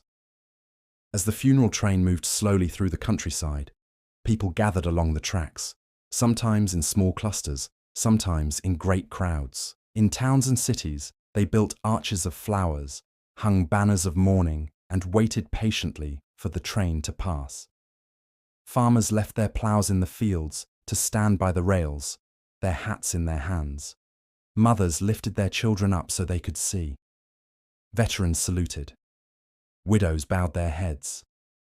At night, the train would move past darkened houses, and families would place lanterns in their windows so that Lincoln's journey was marked by points of light glowing softly in the darkness. At each major city, the train would pause. The coffin was taken from the car, carried with care, and placed for public viewing. In Philadelphia, thousands filed past in silence. In New York, the crowds were so vast they seemed to stretch endlessly, moving slowly through the streets to pay their respects. In Cleveland, the coffin was displayed beneath the open sky as tens of thousands walked by, the breeze rustling the black drapery. In Chicago, flowers covered the ground, and hymns rose from the crowds. Each stop was both a farewell and a testament to how deeply Lincoln's presence had touched the people. After nearly 2 weeks, the journey came to its end in Springfield. There, amid the familiar landscape of Illinois, Lincoln's body was laid to rest. The service was simple, yet profound. A hymn was sung, prayers were offered, and those gathered bowed their heads as the coffin was lowered into the ground. It was a quiet homecoming, a return to the soil of the place where Lincoln had once walked as a young lawyer, husband, and father. But mourning did not end with the funeral. Across the United States, communities held memorial services in churches and public squares. Ministers delivered sermons in small towns and great cities alike, reflecting on Lincoln's character and his sacrifice. Newspapers published pages of tributes, poems, and reflections. Families told stories of his kindness, his humor, and his words. Schoolchildren recited the Gettysburg Address as both remembrance and prayer. For African Americans, Lincoln's death carried a special weight.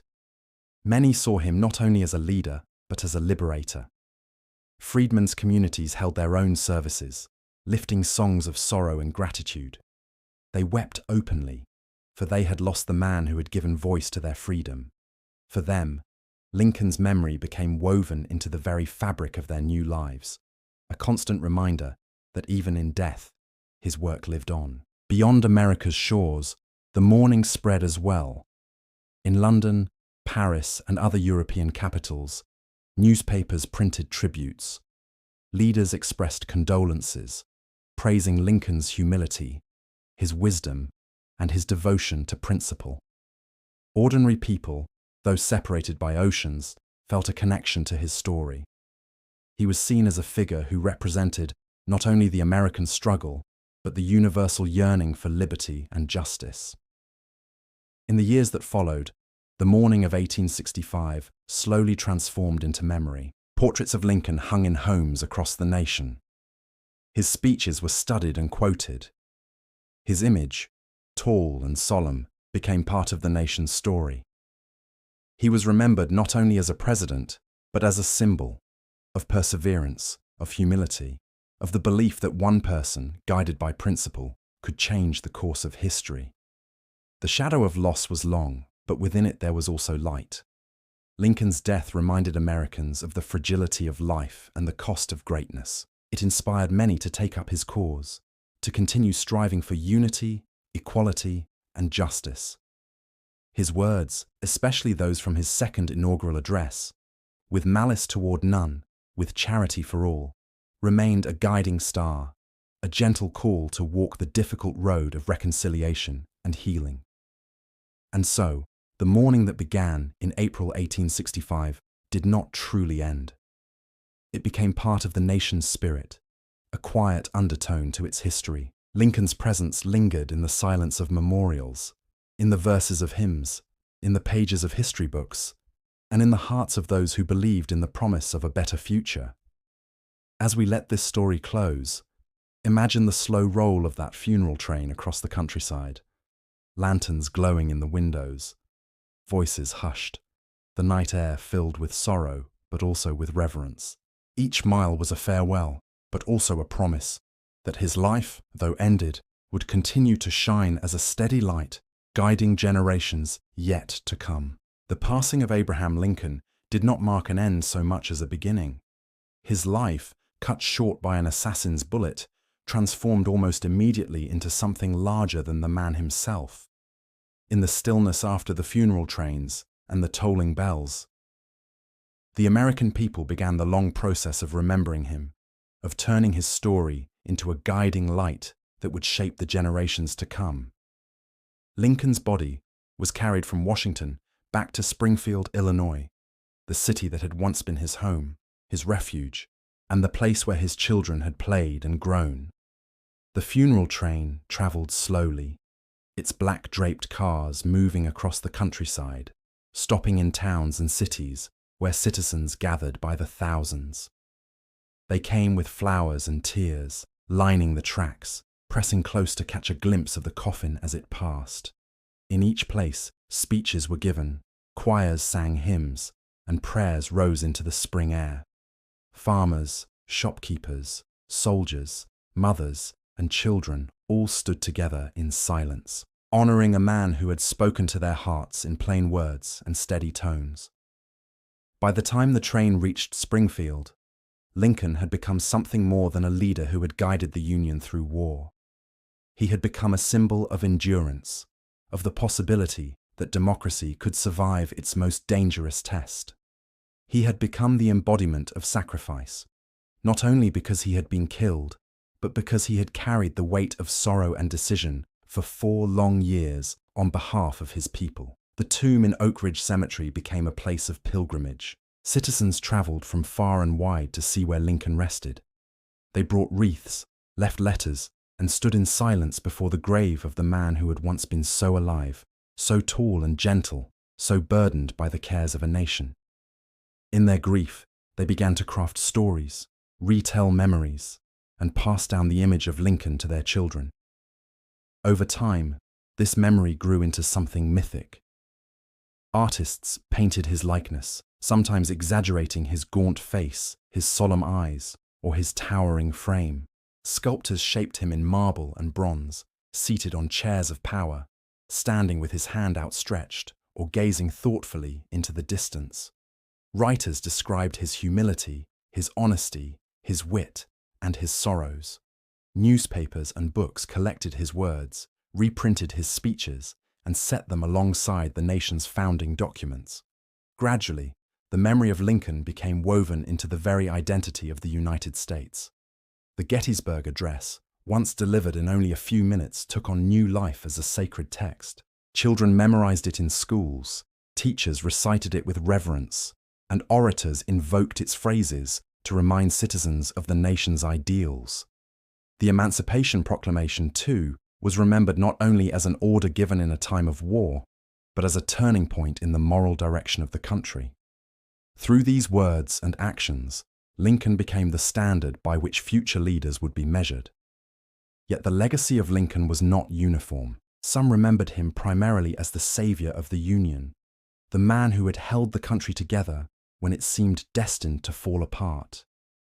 Others revered him as the great emancipator, whose proclamation had begun the process of ending slavery. Still, others saw him as a figure of quiet strength, whose personal humility and honesty made him a model of character in public life. The truth contained all these perspectives, and more. Lincoln's legacy was vast enough to hold them all. Beyond the United States, Lincoln's memory stretched across oceans. In Europe, writers and thinkers recognized in him a figure who embodied the struggles of freedom and democracy. In distant lands, where monarchs still ruled and ordinary citizens longed for a voice in their governments, Lincoln's story was told as a beacon of possibility. His rise from poverty to the presidency seemed to prove that greatness could emerge from humble beginnings, and that leadership rooted in principle could change the course of history. As years passed into decades, Lincoln's memory continued to evolve. Monuments were built, from small statues in quiet towns to grand memorials in Washington, D.C. The Lincoln Memorial, with its massive columns and serene seated figure, became a gathering place for Americans seeking inspiration, justice, or solace. There, in the shadow of marble, Martin Luther King Jr. would one day speak of dreams, drawing directly upon Lincoln's promise that the nation might live up to its ideals of equality. Lincoln's image appeared on coins, stamps, and paper currency, placing him in the daily lives of citizens. His birthday was remembered with ceremonies, later joined with that of George Washington to form President's Day, a national moment of reflection on leadership and democracy. In classrooms, his story was retold with reverence, children learning of the boy who studied by firelight, the lawyer who spoke with fairness, the president who bore the weight of war. But Lincoln's legacy was not only found in public monuments and ceremonies. It lived in private memory in the quiet respect of families who had lost loved ones in the war, in the gratitude of freedmen who traced their freedom back to his pen, in the admiration of citizens who saw in him a leader who had placed principle above self. He became, for many, a model of how a person might live a life of meaning, humbly, thoughtfully, and with courage when it was most required. The shadow of Lincoln also carried with it lessons that continued to challenge the nation. His words called Americans not to rest in their achievements, but to strive always toward a more perfect union. His life reminded them that leadership was not about ease or comfort, but about sacrifice and service. His death testified to the fragility of progress, to the reality that violence and division could undo even the greatest victories. These lessons remained as urgent in later generations as they had been in his own time. In literature, Lincoln became a character both historical and mythical. Poets wrote verses about him, sometimes picturing him as a father of the nation, sometimes as a Christ-like figure bearing the sins of his people. Novelists wove him into stories of the war, crafting dialogues that blended fact with imagination. Historians studied his letters and speeches, parsing every word for insight into his thoughts and decisions. Each generation, in seeking to understand Lincoln, discovered new meanings in his life. And still, in the quiet of homes, in the conversations of families, Lincoln's story lingered. Parents told their children about the president who had lived simply, who had read books by the fire, who had spoken gently and carried a heavy burden with grace. They told of his laughter, his love for his sons, his patience in listening to ordinary people. They told of his courage, his determination to see the war through, his insistence that freedom and union were worth every sacrifice. The memory of Lincoln grew not only in scope but in depth. He was remembered not as a flawless hero, but as a man, imperfect, burdened, sorrowful, yet steadfast. His humanity made him relatable. His greatness made him inspiring.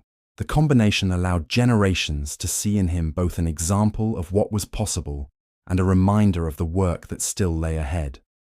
In time, Abraham Lincoln became less a figure of the past and more a presence in the nation's ongoing story. His words were invoked in times of crisis, his example recalled in moments of division, his spirit felt in the continued striving for justice and equality. Though he had been laid to rest in Springfield, his presence lived on wherever people sought freedom, dignity, and unity. Lincoln's legacy was, in the end, a living thing, shaped not only by his life and death, but by the ways people remembered him, retold his story, and aspired to follow his example. His memory became a lamp burning quietly in the long corridors of history, guiding generations forward with its steady light. And so, even as decades turned to centuries, the tall, sorrowful, steadfast figure of Abraham Lincoln remained at the heart of the American story. His life was no longer just his own. It belonged to the people, to the nation, to the future. His memory stood as both comfort and challenge. A comfort in knowing that greatness could emerge from simplicity, and a challenge in realizing that the work of freedom and unity was never finished. In the decades after Abraham Lincoln's death, his presence only seemed to grow larger, not smaller. Though his physical body had been laid to rest in Springfield, his image and memory became deeply embedded in the culture of the United States and far beyond. He was no longer just the 16th president, nor simply the man who had led the Union through civil war. He had become an enduring figure of imagination, someone who could be painted, written about, reinterpreted, and remembered in countless ways. Everywhere people looked, Lincoln's face began to appear. His likeness was etched on coins, placed on stamps, carved into statues, and eventually printed on paper money. These small tokens placed him in the daily lives of ordinary citizens. A shopkeeper might handle bills bearing his portrait. A farmer might affix a stamp with his image to a letter. A schoolchild might see his face engraved in a history book. In this way, Lincoln became part of the fabric of everyday existence, a reminder that his story was not distant, but woven into the nation's identity. Artists found in Lincoln a subject of endless fascination. Painters rendered him seated with pen in hand, gazing into the distance with weary yet hopeful eyes. Sculptors shaped him in marble and bronze, sometimes emphasizing his solemn dignity, other times portraying the humanity etched in the lines of his face. His tall, thin frame and his iconic stovepipe hat became instantly recognizable symbols. Each work of art, whether a grand monument or a small print, carried with it a sense of reverence. Lincoln was not only a man to be remembered, but a symbol to be cherished. Literature, too, embraced Lincoln as a figure who could never be fully contained by history. Poets compared him to a shepherd guiding his flock, to a father protecting his children, to a martyr whose death sealed the meaning of the war. Walt Whitman, who had already celebrated the democratic spirit in his poetry, wrote verses mourning Lincoln's death, weaving the sorrow of the nation into lines that echoed across generations. His poem, When Lilacs Last in the Dooryard Bloom D, carried Lincoln's memory in gentle, mournful rhythm, turning personal grief into collective elegy. Novelists and storytellers placed Lincoln in their narratives, sometimes drawing on fact, sometimes on legend. They described his early years in log cabins, his long walks to borrow books, his quiet humor in the law office, his patience in listening to others. In these stories, Lincoln became not only a leader of the nation, but a character who embodied the values of humility, perseverance, and honesty. He was transformed into a kind of folk hero, someone who seemed larger than life, yet deeply human at the same time. Historians, for their part, undertook the task of studying Lincoln with care. They examined his speeches, his letters, his decisions during the war. They debated his policies, his motives, his beliefs. Was he cautious or bold in his approach to emancipation? Did he hold firm convictions from the start, or did he grow into them with time? Scholars filled libraries with volumes that attempted to answer these questions. Each generation of historians found new ways to understand Lincoln, new angles from which to view his life and legacy. As time passed, Lincoln's memory was also adopted by movements that sought to continue his work. The cause of civil rights drew deeply upon his words and image. Leaders such as Frederick Douglass had already recognized Lincoln as a figure of immense moral significance, though they also spoke candidly of the limits of his actions.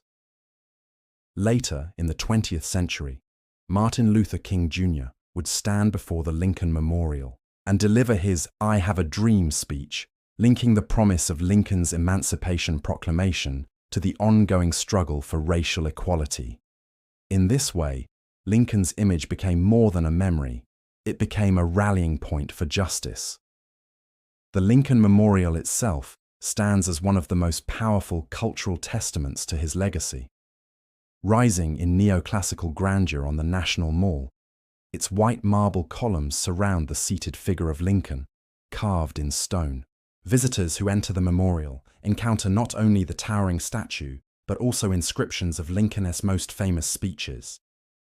The Gettysburg Address and the Second Inaugural Address are carved into the walls, their words silent yet resounding.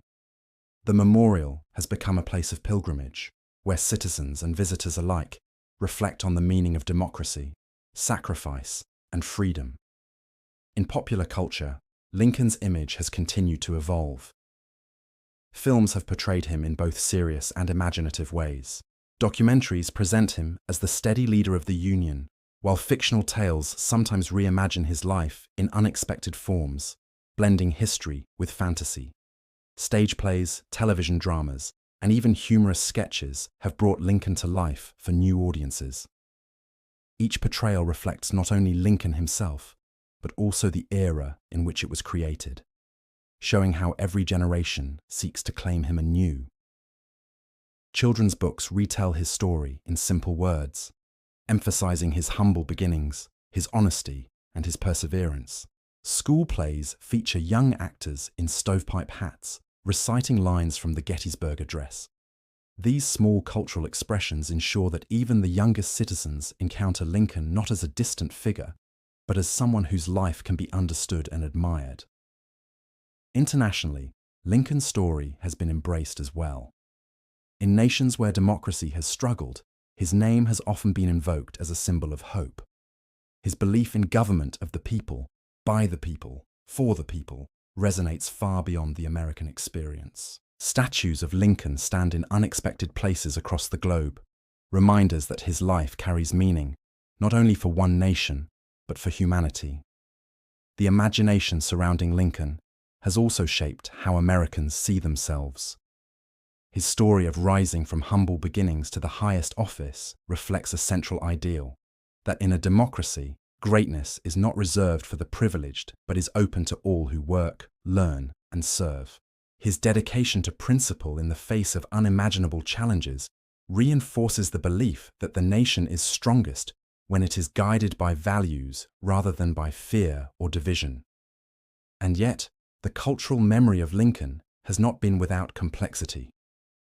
Some interpretations highlight his flaws, reminding people that he was a man of his time, not beyond it. Debates continue about his policies, his pace on emancipation, and his decisions in wartime. These discussions, far from diminishing his memory, actually enrich it. They reveal that Lincoln remains a living figure, not a frozen statue, one whose life continues to provoke thought, inspire admiration, and invite critique. In the end, Lincoln in culture and imagination is both universal and personal. He is the marble statue in Washington and the picture in a schoolchild's book. He is the subject of scholarly debate and the hero of bedtime stories. He is the solemn figure in poetry and the approachable character in folk tales. His image changes depending on the teller, yet something essential remains constant: a sense of integrity, of sacrifice, of hope. Through culture, Lincoln's memory is continually renewed. Each painting, poem, song, or speech adds another layer to the story, ensuring that he is never forgotten. More than a century and a half after his death, Abraham Lincoln continues to live in the imagination of a nation and the world, his presence felt in art, in literature, in public spaces, and in private hearts. The story of Lincoln in culture is, at its heart, the story of how people remember. It is the story of how a man who walked among the living in the 19th century continues to shape the dreams, values, and imaginations of people in the 21st. His life, remembered and reimagined, is a thread woven through the fabric of history, binding past to present and present to future. Abraham Lincoln's life, though ended in the spring of 1865, has never truly faded. It continues to echo across the generations, like the lingering sound of a bell that, once struck, vibrates long after the hammer has fallen. His presence is felt not only in monuments, books, or speeches, but in the quiet moments when people reflect on the meaning of leadership, sacrifice, and the enduring hope for a more just world. The echo begins with his words. Lincoln's speeches, written in careful, simple language, remain alive each time they are spoken aloud. The Gettysburg Address, only a few sentences long, still rings with clarity, a reminder that liberty and equality are not mere ideas, but living commitments. His second inaugural address, delivered with the war nearly won, carries the weight of sorrow and reconciliation. With malice toward none, with charity for all. These words, though born of a particular moment, continue to offer guidance in times of division and uncertainty. They are not relics. They are living voices that speak as clearly now as they did then. The echo is also carried through the example of his life. Born in 1809 in a one-room log cabin in Kentucky, raised amid poverty and hardship, Lincoln rose not by privilege but by perseverance. His story suggests that greatness can emerge from modest beginnings, that education can be found in books borrowed by candlelight, that wisdom can be built through listening, reflection, and patience. Each time a young person dreams of rising beyond their circumstances, Lincoln's story offers quiet encouragement. Each time a leader struggles with the weight of responsibility, his example offers a reminder that humility and strength can exist together. His echo can be heard in the way the nation continues to wrestle with the questions he faced. The Civil War ended long ago, but the challenges of freedom, equality, and unity remain. Each generation confronts them anew, returning to Lincoln's life not for easy answers, but for the reassurance that persistence and principle can guide the way. In debates about justice, in struggles for civil rights, in calls for unity, Lincoln's name is invoked, not as a perfect solution, but as a steady reminder that the work of building a nation is never finished. The echo lingers too in the personal ways people remember him. A parent telling a child about the boy who read by firelight, a teacher guiding students through the lines of the Gettysburg Address, a traveler standing quietly before the marble figure in the Lincoln Memorial.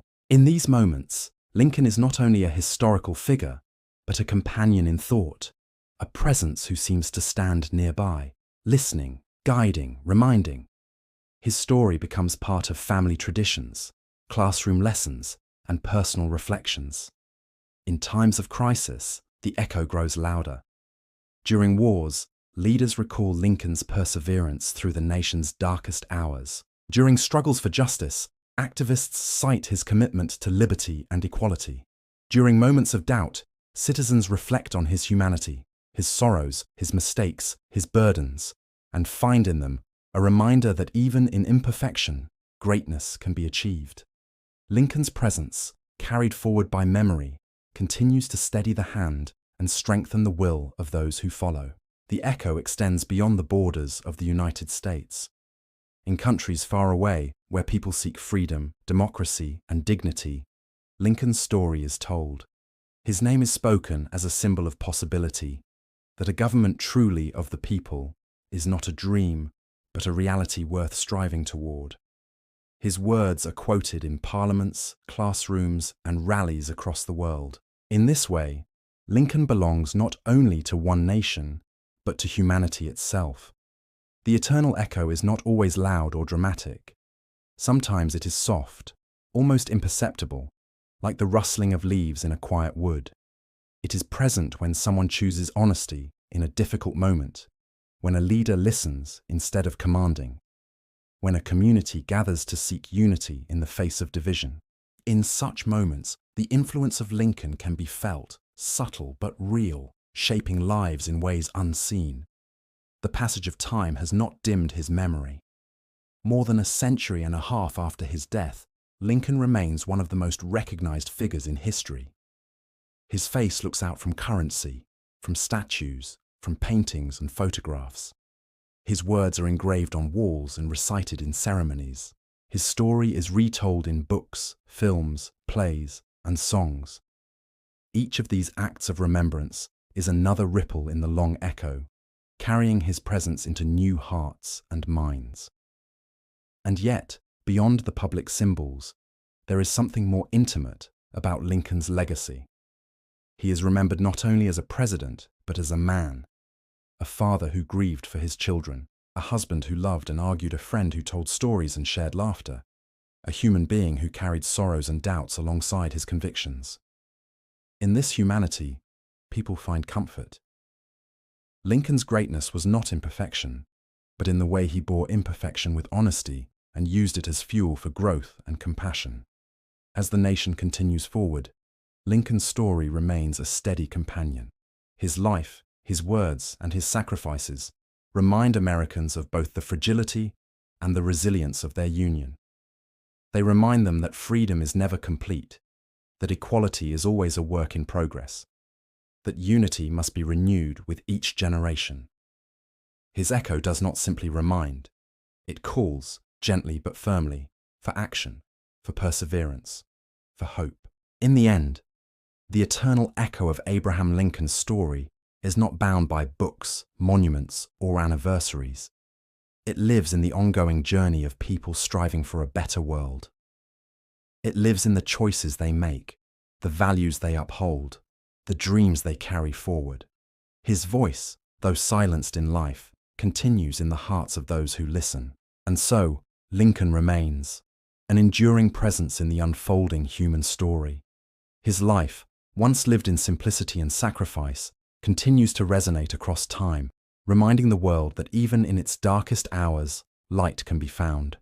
His echo is not fading, but enduring, a steady sound guiding generations through the corridors of history. Thank you for listening to Sleepy Stories tonight. I hope this tale has brought you comfort, calm, and a step closer to rest. If you enjoyed this story, you'll find many more gentle journeys into the lives of remarkable figures from history, each told softly, to ease your mind and help you drift off. You can explore the full playlist of Sleepy Stories whenever you'd like, or simply let the next video play, and I'll guide you through another soothing chapter of the past. Until then, may your night be peaceful, your dreams gentle, and your sleep deep. Good night.